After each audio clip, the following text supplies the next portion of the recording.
Salut tout le monde, j'espère que vous allez bien. Aujourd'hui on va se retrouver pour la review de SummerSlam 2014. Un pay-per-view que j'avais déjà analysé dans le passé, je l'avais analysé à l'époque quand le pay-per-view s'était déroulé. Je refais la review, alors vous allez dire pourquoi. C'est un peu comme Survivor Series 2014. Dans tous les cas je comptais refaire les reviews. Survivor Series avait été bloqué par YouTube. Là ma review de SummerSlam 2014 n'était pas bloquée. Mais je comptais la refaire parce que c'est une review que je trouvais pas forcément très bien faite. Et c'est l'une des nombreuses reviews que je compte refaire dans le futur. Donc voilà, tout simplement. Je vais pas perdre de temps et je vais commencer comme d'habitude par la présentation du pay-per-view. SummerSlam 2014 s'est tenu le 17 août 2014. Donc c'était à Los Angeles en Californie, c'était au Staples Center devant 14 000 spectateurs. À noter que c'était la dernière fois que la WWE allait au Staples Center puisque la WWE a tenu SummerSlam dans cette salle de 2009 à 2014 d'affilée. Depuis l'édition 2015, ils sont au Barclays Center de New York. Donc en fait, il y avait 3 thèmes musicaux pour ce pay-per-view, mais je vais relever seulement le principal. C'était Sunshine de Teddy Bears. Une musique que vous avez certainement beaucoup entendue en 2014 puisque pour les fans de foot, c'était dans la playlist de FIFA et c'était également dans une pub pour une voiture qu'on a bien entendu, qui est passé longtemps à la télé. Donc c'est vrai que c'est un thème qui m'a cassé les burnes. En 2014, je ne pouvais plus entendre ce thème. Voilà, c'est exactement comme Green Light de Pitbull pour cette année. Voilà, la présentation du pay-per-view étant terminée, je vais pouvoir attaquer l'opener de la soirée. L'opener de ce pay-per-view, c'était pour le titre intercontinental. On avait Dolph Ziggler face au Miz, match qu'on a quand même beaucoup bouffé cette année-là, même l'année dernière au final. Match qui a duré presque 8 minutes, donc c'est plutôt sympa comme durée.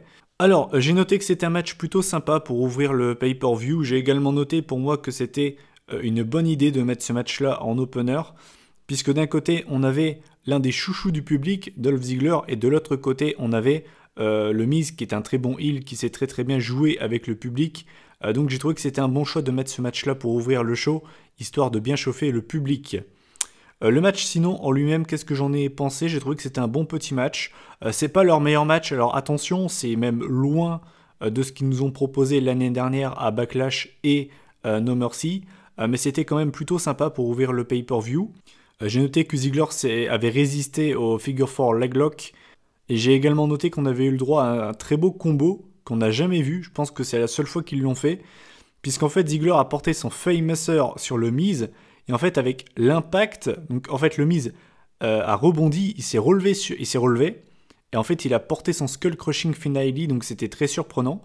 Et finalement, Ziggler a réussi à se dégager. Et finalement, c'est Ziggler qui s'impose avec le zigzag. Ziggler qui récupérait le titre intercontinental à l'époque. Les deux qui se sont fait une grosse partie de ping-pong, ce qui m'avait d'ailleurs pas mal saoulé et ce qui avait d'ailleurs saoulé beaucoup de fans à l'époque. Mais c'était un bon match pour ouvrir le pay-per-view, j'ai mis 7 sur 10. Dommage que le match n'ait pas été un peu plus long. Ensuite, le deuxième match de la soirée, c'était pour le titre des Divas, puisqu'à l'époque c'était encore des Divas. C'était Paige face à AJ Lee, donc AJ Lee qui était la championne. Match qui a duré un peu moins de 5 minutes, donc vous connaissez déjà mon avis par rapport à ça, ce n'est pas assez long. Ça m'a fait plaisir de voir Paige, parce que voilà, c'était une diva, une catcheuse, tout ce que vous... Enfin bref, voilà, ce que vous voulez. C'était vraiment une catcheuse que j'aimais bien à l'époque, et ça me fait chier de voir où elle en est actuellement. Je suis pas là pour donner mon avis sur le couple Paige Del Rio, mais concrètement, c'est ces choses qui lui arrivent, enfin bref. Donc ça m'a fait vraiment plaisir de la revoir. Pareil, Paige et AJ Lee, c'est exactement comme pour Ziggler et Miz. À l'époque, elles nous ont fait une partie de ping-pong, et c'est pareil. Je ne suis pas fan des parties de ping-pong en général pour des ceintures. J'ai noté que le match était plutôt sympa entre les deux. De toute façon, j'ai envie de vous dire, c'est un petit peu ce qu'on pouvait avoir de mieux à l'époque. Je pense que c'était la meilleure affiche du côté des Women's à l'époque. J'ai pas noté grand chose en fait sur le match. Le match, comment ça s'est terminé? On a AJ qui a porté le Black Widow, donc c'était sa prise de soumission. Donc voilà, elle porte son Black Widow sur Paige, qui en fait arrive à contrer la soumission et arrive à lui porter son Rampage Donc c'était un gros DDT des familles. Et donc voilà, Paige qui récupérait à l'époque le Divas Championship. C'était un bon petit match Women's, malheureusement ça a été beaucoup trop court, donc j'ai pas pu mettre une note très très bonne. J'ai quand même mis la moyenne, j'ai mis 5 sur 10, mais concrètement c'est vraiment dommage qu'elles aient pas eu plus de temps. J'y reviendrai un peu plus tard, mais je pense qu'il y a eu quand même un gros foutage de gueule pendant ce pay-per-view. Enfin bref, j'y reviendrai en temps et en heure. Ensuite, le troisième match de la soirée, donc c'était un flag match entre Rusev et Jack Swagger. Un match qui a duré 9 minutes. A noter que les deux se sont attaqués avant le début du match, avant que la cloche ne sonne.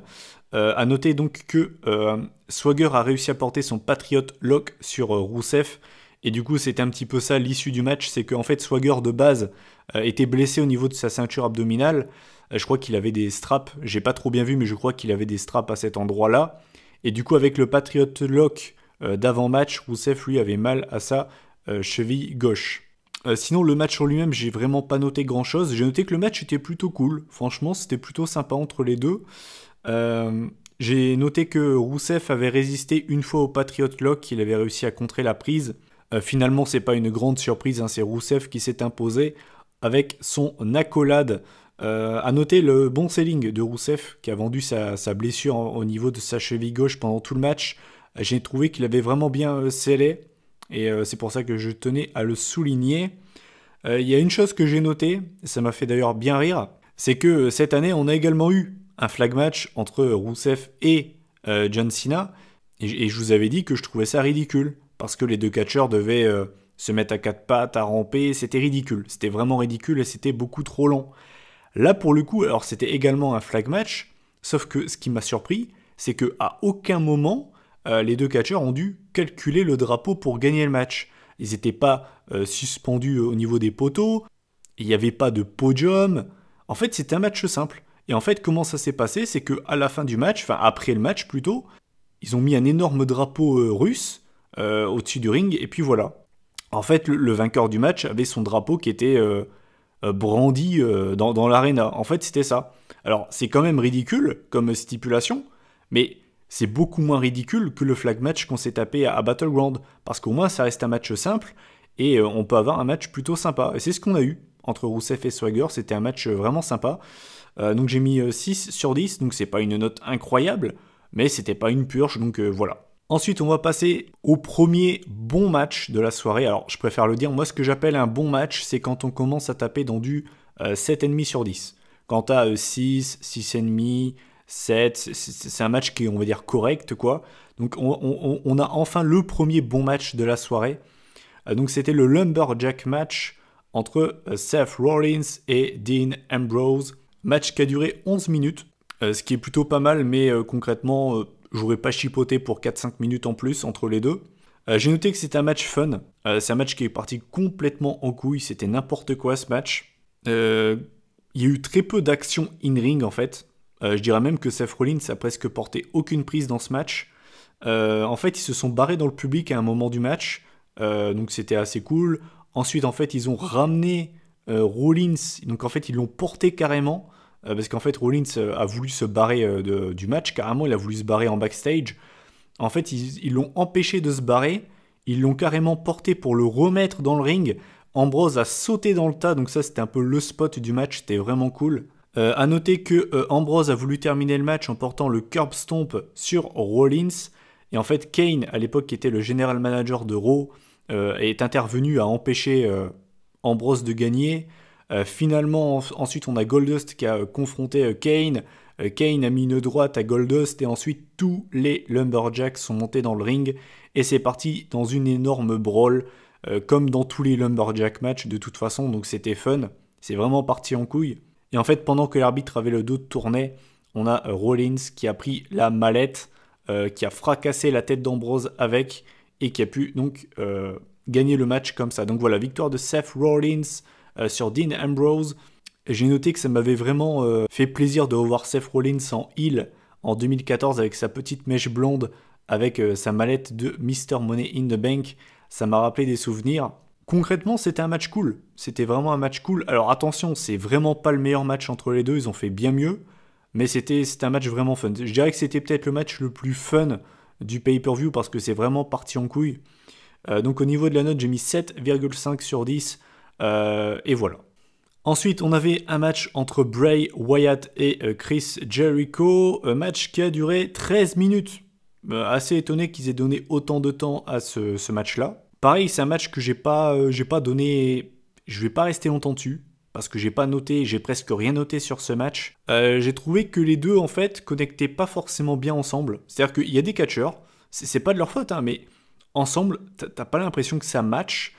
J'ai l'impression que Wyatt et Jericho ensemble, ça match pas forcément. Alors le match était pas mauvais, c'était un match plutôt sympa, mais j'ai pas trouvé qu'il y avait une connexion incroyable entre les deux. Et donc en fait à la fin du match, en fait c'est Wyatt qui s'impose en portant un Sister Abigail directement dans la barricade. Ensuite il met Jericho dans le ring et il reporte une Sister Abigail, ce coup-ci traditionnelle, normale quoi.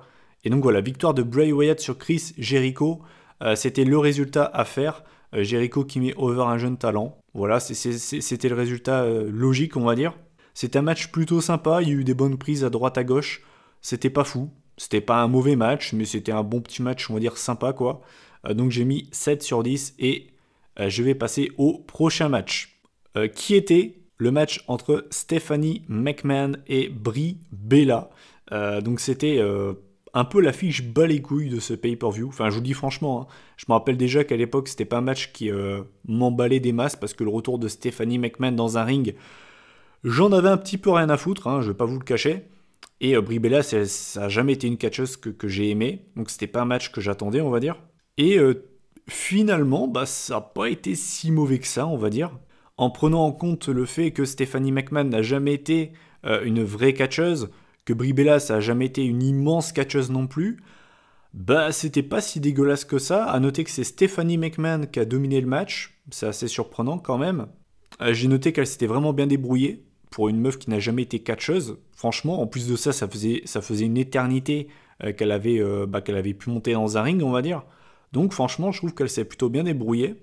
Finalement, je vais revenir à la fin du match. Donc en fait, on avait Brie Bella qui avait porté le Yes Lock sur Stephanie. Triple H en fait a tiré l'arbitre. Finalement, en fait, on a Brie Bella qui a fait un genre de saut chassé pour dégager Triple H en fait. Ensuite, on a Nikki Bella qui était également en ringside, qui est montée dans le ring. Donc en fait, on avait Stephanie qui était entre les deux Bella. Donc là, tu te dis, bon, elle va perdre le match. Et finalement, j'avais totalement zappé ça. En fait, on a Nikki Bella qui nous a fait une matardie au Rumble 2009 et qui trahit sa sœur en lui mettant un gros coup d'avant-bras dans l'échico. Du coup, tu vois Stephanie McMahon qui comprend pas ce qui se passe et qui, derrière, enchaîne avec le pedigree sur Brie Bella pour s'imposer. Donc voilà, victoire de Stephanie McMahon avec une trahison de Nikki Bella. Ce qui avait d'ailleurs mené, si je me souviens bien, avec une rivalité entre les deux sœurs Bella qui était vraiment pas terrible dans mes souvenirs. Pour vous dire, je n'ai aucun souvenir de cette rivalité. Ce qui en général, hein, quand je me souviens pas d'un truc, c'est que c'est pas forcément bon signe. Donc voilà. Sinon, le match en lui-même était plutôt cool. J'ai noté qu'on avait eu de l'overbooking comme d'habitude avec les McMahon, c'est toujours comme ça de toute façon. Finalement, donc, pour ce qui est de la note finale, j'ai mis 6 sur 10 parce que j'ai trouvé qu'elle s'était plutôt bien débrouillée.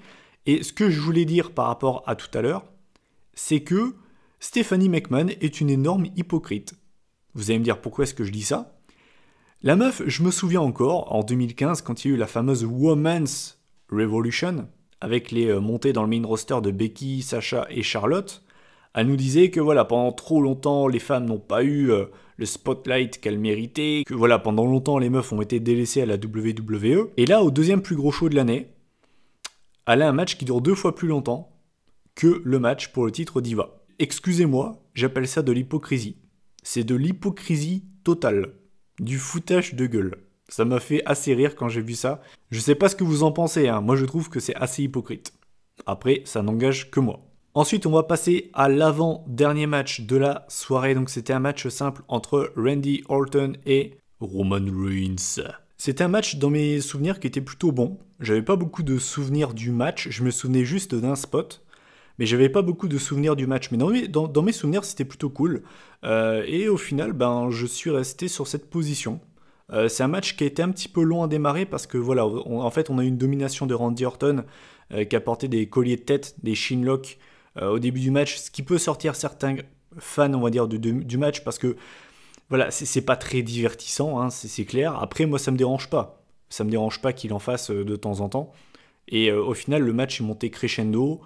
Et on a eu des bons petits spots à droite à gauche. On a notamment eu un Samoan Drop de Reigns sur Orton du haut de la deuxième corde. Pour moi, les deux spots à retenir de ce match, c'est en fait un spear de Reigns qui a été contré en power slam de Orton. Très très bon.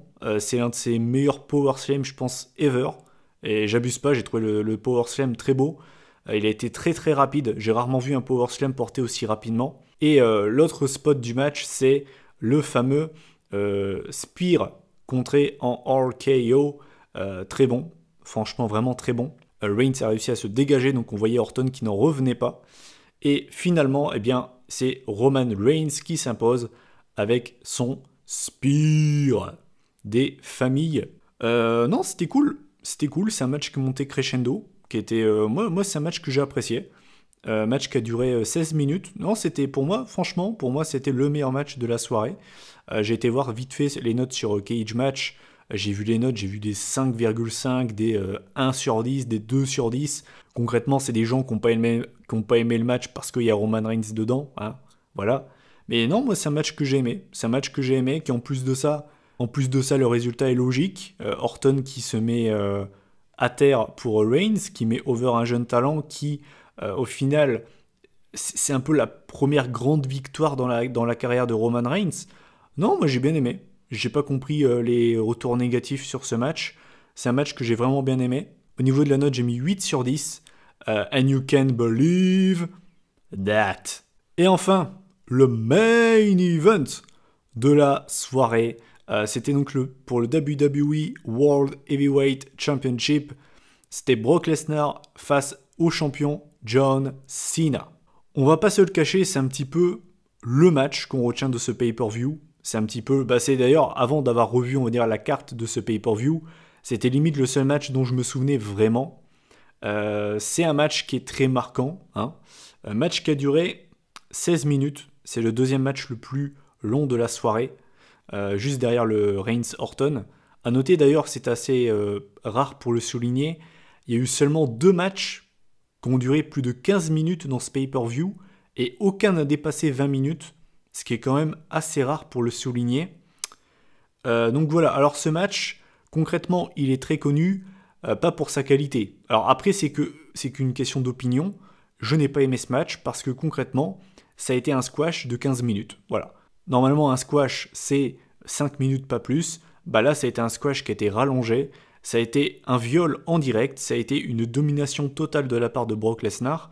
Et je me souviens qu'à l'époque, c'était surréaliste, cette victoire de Lesnar, parce que concrètement, John Cena, on a eu l'habitude de voir John Cena se faire dominer dans des matchs. Dans le passé, je veux dire, même face à des top guys comme le Big Show, le Great Khali. On a déjà vu ça. John Cena se faire dominer par des gros mecs et au final à réussir à revenir et à remporter le match. On a été habitué à voir ça. Concrètement, dans ce match, John Cena, qu'est-ce qu'il fait? Concrètement, sans déconner, hein, il porte un FU, enfin un Attitude Adjustment plutôt, et il arrive à porter une fois son STF, et c'est tout. Concrètement, c'est tout. On retient forcément le chiffre, 16 German suplex de la part de Brock Lesnar sur John Cena. Cena se sera quand même relevé une fois du F5. Ce qui est également à retenir, c'est à un moment du match, Cena donc qui porte son Attitude Adjustment, Lesnar se dégage, tu vois Cena qui récupère dans le coin du ring, il n'en pouvait plus, tu vois Lesnar qui se relève comme le Taker, d'un coup, qui tente sa tête, qui voit Cena et qui commence à rigoler, c'était scary, on avait vraiment l'impression que c'était Terminator, franchement c'était limite flippant quoi. Et finalement donc au bout du deuxième F5, eh bien c'est Brock Lesnar qui s'impose. Donc voilà, victoire de Brock Lesnar qui met une PLS à John Cena, il n'y a rien d'autre à dire, hein, c'est une véritable PLS. Et je pense que je peux le dire sans avoir oublié un autre match, c'est la plus grande défaite dans la carrière de John Cena. Je vous défie de trouver une défaite plus cinglante que celle-là. Il s'est fait défoncer. Et c'est un match qui est historique. Pas par sa qualité pour moi, parce que pour moi c'est un match assez chiant au final. On s'ennuyait quand même pas mal, quoi. Mais c'est un match qui est historique. Parce que tu vois la tête d'affiche de la WWE pendant plus de 10 ans se faire mettre en PLS. Il n'y a pas d'autre chose à dire. Ce match, c'est une PLS et c'est la plus grande défaite dans la carrière de John Cena. C'est un match à voir. Même si vous l'avez jamais vu, pour moi, c'est un match à voir. Pas pour sa qualité, mais parce que c'est un match tout simplement historique. Et surtout, je veux dire, quelle année 2014 pour Brock Lesnar, quelle ascension. Le mec bat Punk à SummerSlam 2013, il bat le Big Show au Rumble, il met fin à la streak du Taker et il met une PLS à John Cena pour devenir WWE World Heavyweight Champion. Quelle ascension pour Brock Lesnar à cette époque-là. Et puis bah voilà, pendant plus de 2 ans et demi, Brock Lesnar va être invaincu ou alors ne va pas, on va dire, subir de défaites clean. Tout ça pour perdre face à Goldberg au Survivor Series 2016. Et pour moi, ce n'est toujours pas une bonne idée. Pour moi, c'est toujours de la merde. En fait, pour moi, c'est du gâchis. Ce momentum qu'a eu Brock Lesnar, c'est ce côté monstre, imbattable, qu'a eu Brock Lesnar pendant ce moment-là. Pour moi, ça a été du gâchis de donner ça à Goldberg. Pour moi, c'est du gâchis. Et je suis toujours du même avis. Pourquoi est-ce qu'ils n'ont pas donné cette victoire à un mec comme Samoa Joe, à Nakamura, à Braun Strowman, ou bien même à un gars comme Reigns, sincèrement, mais je comprends pas. Enfin bref, on n'est pas là pour parler de ça, de remuer le couteau dans la plaie. Pour ce qui est de la note, donc j'ai mis 4 sur 10, et pour moi c'est le moins bon match de la soirée. Après, c'est mon avis, voilà. Je sais qu'il y a peut-être des gens qui ont aimé ce match, moi j'ai vraiment pas aimé, parce qu'au final c'était quand même assez chiant. Et bien voilà, écoutez, en faisant la moyenne de ce pay-per-view, on arrive à une moyenne de 6,31 sur 10 pour être très précis. Donc alors mon avis sur ce pay-per-view, qu'est-ce que j'en ai pensé? Pour moi il a été en dessous du 2013 que j'ai chroniqué la semaine dernière. Mais c'est pas un mauvais show, c'est un show qui est plutôt sympa. Sincèrement pour moi il y a très peu de négatifs. Le seul match vraiment que je vais dire en négatif c'est le main event que je trouve chiant. Sinon après...